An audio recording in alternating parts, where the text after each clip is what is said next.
Growing up in an urban center, away from my home community, I used to feel uncomfortable when people would ask me where I'm from.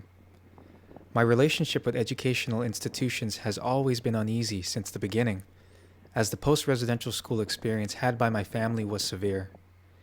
When I look at the institution around me, I often ask myself, where do I fit amongst these archways, corridors, and cement stairways? I much prefer the weaving, uncontrived natural environment I experience when I'm out there in the bush. Do I belong here? My ancestors certainly were not allowed to come to this place, the way that my people are today. Connecting back to Mother Earth has been a lifelong journey for me. Slowly but surely, I'm finding myself becoming reacquainted with my environment, my culture, my traditions, ceremony, and language. But all of this comes in balance with the learning and experiences I've had within the walls of an institution, something completely opposite from the open and meaningful learning I have when I'm connecting with the land and with my people. Focusing on the relationship that my ancestors had with educational institutions is an emotional journey, one which I know has to happen if I was going to truly understand why I feel the way I do about institutionalized learning, and how I am to grow and find my purpose and identity in all of this. Although uncomfortable, I realize this journey is a crucial one. Stepping out of the rooms housed within these buildings, I look at the world around me, questioning whether this is where I should be. I feel that in order to help the people with all of my being, I have to be here and attain the academic education that I am seeking. These hills and these towers mean nothing to me, and I am not concerned with the pride, prestige, or social standing that comes with a university degree. Where do I go from here? Is my path as straight and narrow as it might seem? Or does this concrete path only lead to options that align with colonial ways of thinking? As I walk, I am reminded about our ancestors and all of our relations.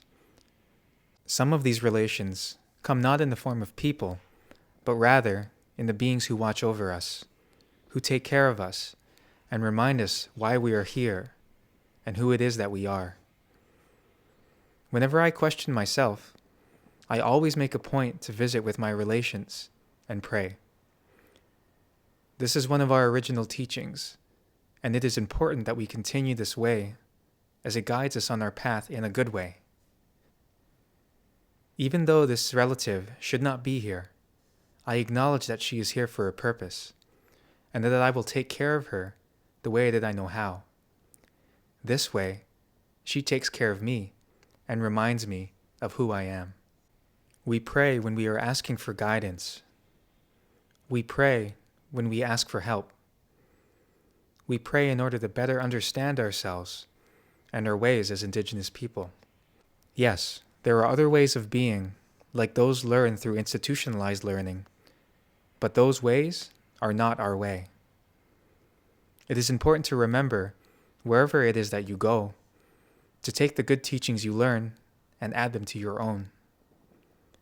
I choose my own path and walk it in a way that I know how. Even though this way was stripped away from my ancestors through colonial ways of being, I do not allow it to take me down that path without first acknowledging myself, my identity, and where it is that I belong.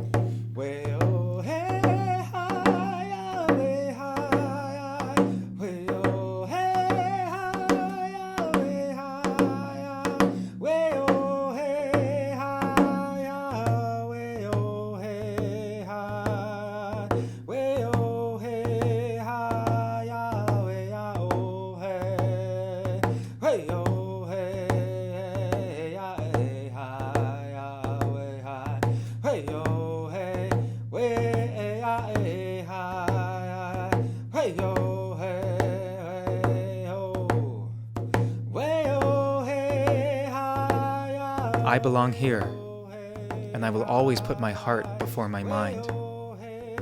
This is where I belong.